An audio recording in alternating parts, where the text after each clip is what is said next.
Gym mastery. Why you should choose gyms wisely. I'm here to tell you that the choice of your gym should not be treated lightly. You will spend a lot of time there, not a lot, but decent amount of time in the next couple months or even years. So it should at least have 1 day of thought behind it. The last thing you want to do at this moment is procrastinating, but make sure that the choice of your gym is truly the gym that you want to go in. Okay, do not make it in 1 second, 1 minute. I would say invest at least 1 day in your choice based on the blueprint that I'm going to share with you in some seconds. See, I was a manager of 5 fitness centers, and here in this picture, you see me, I'm a manager of 1 fitness center at that time. I'm giving this guy a free membership for 1 year. And I know the ins and outs how fitness centers work. I know the numbers, I know everything behind it. I know how the staff works, and I know how the managers work. So I think I can give you a great recommendation on which kind of gym you should choose. See, most people, I would say 99% of people choose their gym because of one reason: proximity. It's usually a driving distance of less than 10 minutes or even a walking distance. Okay, and this makes totally sense. See, you want to create a habit, and the nearer the gym is from your place or from your workplace, actually the easier it is for you to follow through. But you do not want to make this the number one decision-making skill when it comes to decision-making pillar when it comes to your gym. Ideally, you're looking for the Starbucks of the gym with a minimal spa area. So what the Starbucks actually is, a Starbucks is created with the business model of being a third place. Meaning next to work, home, most people want to have an additional place to go to. And ideally, the gym should be that place, meaning you want to be there. You want to be there. It should be a cool place to join. So the best gym combines a feeling of discomfort with a feeling of comfort. This might sound counterintuitive and definitely sounds like a huge contradiction, but hear me out. See, discomfort is needed for growth, and comfort is needed for habit formation.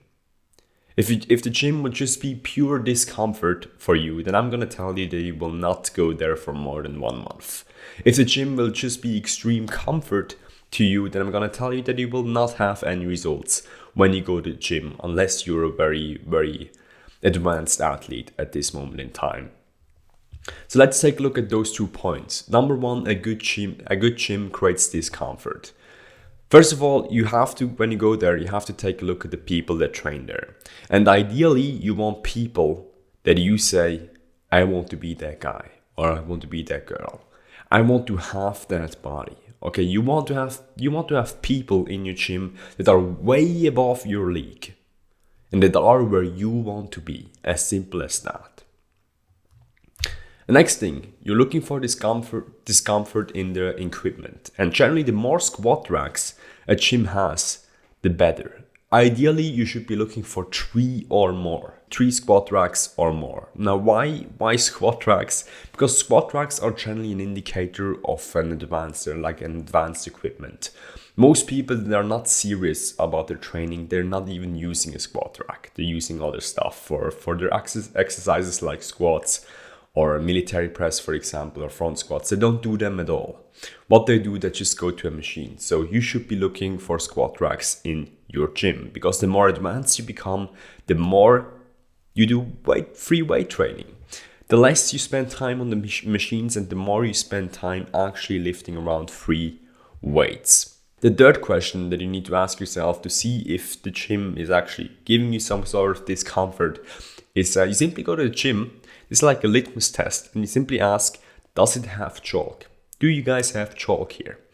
And it's not like a chalk to write on a board. It's actually chalk to help you lift more.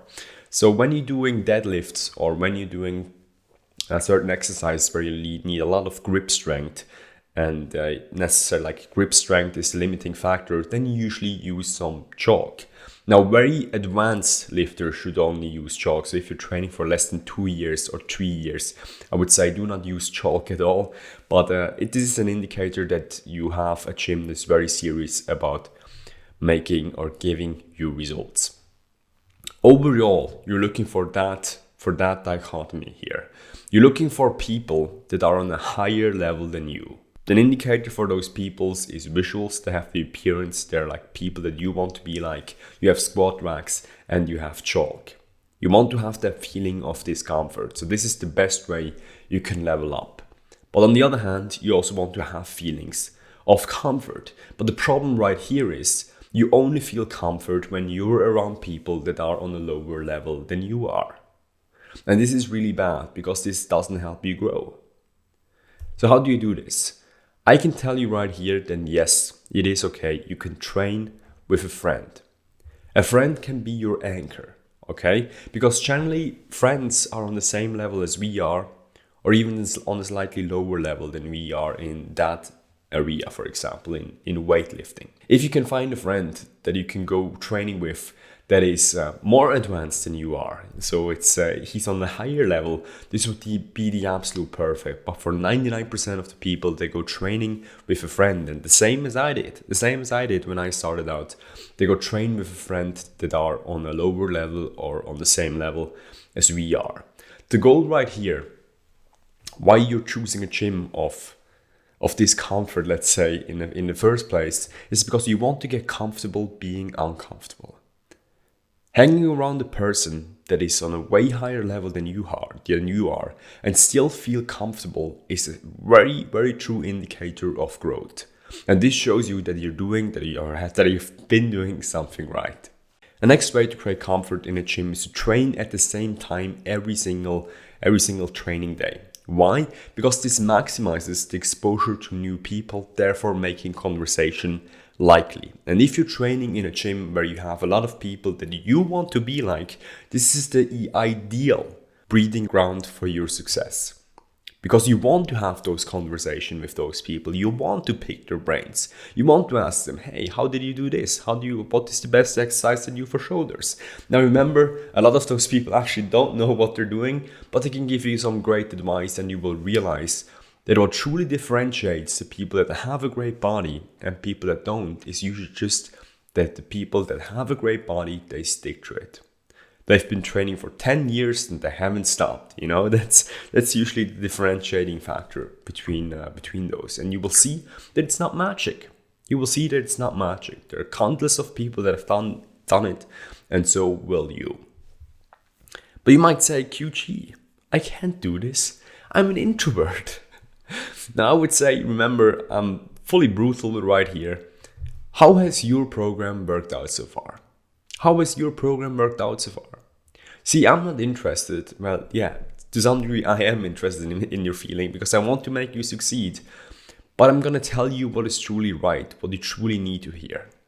And I'm going to tell you that you need to get comfortable being uncomfortable. I mean, the gym is uncomfortable for me. Public speaking is uncomfortable for me. Uploading YouTube videos at first was really freaking uncomfortable for me. But if you truly want to have a great life, if you want to get close to fulfilling your potential, then you have to get comfortable with being uncomfortable. The number 3 part of seeking comfort in your gym is to be super nice to the employees. See, the employees are spending a lot of freaking time there. It's their office. It's where they spend 40 hours a week. And if you somehow manage for an employee to hate you, I can tell you it's a really bad time at the gym. So how do you make them like you? Simply say hi. When you go into the gym, say hi, how are you? You say thank you after they Rerack their weight, for example, in front of you. You smile to them and you follow the unwritten rules that nobody is really talking about, but I'm going to share with you it right now. And I'm telling you that most of those unwritten rules are common sense, but sadly, in the modern world, common sense is not really common sense. So 3 lessons do not get avoided. Number 1, as I said before, be nice to people. And this includes the people that are training there and the staff. Smile and do not gossip. Please do not gossip. Don't go to the staff and gossip about this one guy. Have you seen this guy? He's training without a towel. No, that's not freaking cool. And the staff will not like you. The staff will not like you. Don't gossip about other people. Be 100% positive when you train at the gym. Number 2 is you re-rack your weights. Because if you do not do this, I can guarantee you that the staff will 100% hate you. The staff will 100% hate you. See, I've been throwing out 3 people, as far as I can remember, in the gym. And 2 were because they were super assholes, so they were not nice to me and the staff. That's why I threw them out. And the last one was because he couldn't understand that he needed to re-rack the weights and that it's really important in our gym. Okay, so re-racking your weights is crucial. So even if no one is doing this at your gym, please be a positive light where you're training and re-rack your freaking weights. Number 3, don't be a weirdo. Don't be a weirdo. Now this should go without saying, but if you go into the gym and smell really freaking bad, some people think that something is wrong with you. Okay, so use deodorant, perfume, and train with a towel. For example, I always use perfume everywhere I go, even to the gym. Why? Because when people struck up a conversation, when they talk to me, I want them to walk away with a positive feeling. I don't want them to think, oh man, this guy really smells badly. Like what? Hasn't he showered in 2 days? No, I want it for them to be a positive feeling. So use a perfume and train with a freaking towel. Yes, the proximity is still important. You should choose a gym that is ideally, with all those factors combined, less than 10 minutes or 20 minutes driving distance from your home or workplace. But I'm just here to tell you that it's not the most important thing when it comes to results. The most important thing is a combination of comfort and discomfort. And I saw some people that I remember at my oldest gym that I was training in Switzerland. It was called Progress. We had people that saw results that came in a driving distance of 1 to 2 hours. And that had awesome freaking results. Proximity is important, but it's not the most important thing when it comes to your results. You should always go for option number 2. Option number 2 is uncomfortable. It's a hard learning curve. For example, you have advanced equipment. You have uncomfortable because you have more people there that actually have the results that you want to have. It's medium to expensive. Again, don't go for the cheapest of gyms. One of the biggest changes that I've made in my life just some months ago was actually going for a gym that is expensive. Why? Because you have a paid price to action. Okay, if you go for a gym that you don't pay anything for, you will not value the equipment, you will not value you being there. So I would advise you here to go for a gym that is rather on the expensive end. If you can't afford it, just go for something that stretches your comfort zone a little bit. So you have your paid price to action and you actually go there. You will also look for bodybuilders. And if you go with bodybuilders, there will likely be some steroid users. Now remember, this is not the end of the world, okay? Do not take advice from them when it comes to steroids, but most of those people are actually quite nice, okay? And a good example of option number 2 right here would be Gold's Gym. I do not recommend you to go for a schickimicki, for like a very expensive gym where you have like a huge spa area. It's a really freaking distraction. Or for a very cheap gym, on the other hand. I would say the best gym that you can go for is actually more on a bodybuilder kind of way, which pushes you out of your comfort zone in a very fast freaking way. Okay guys, until next time.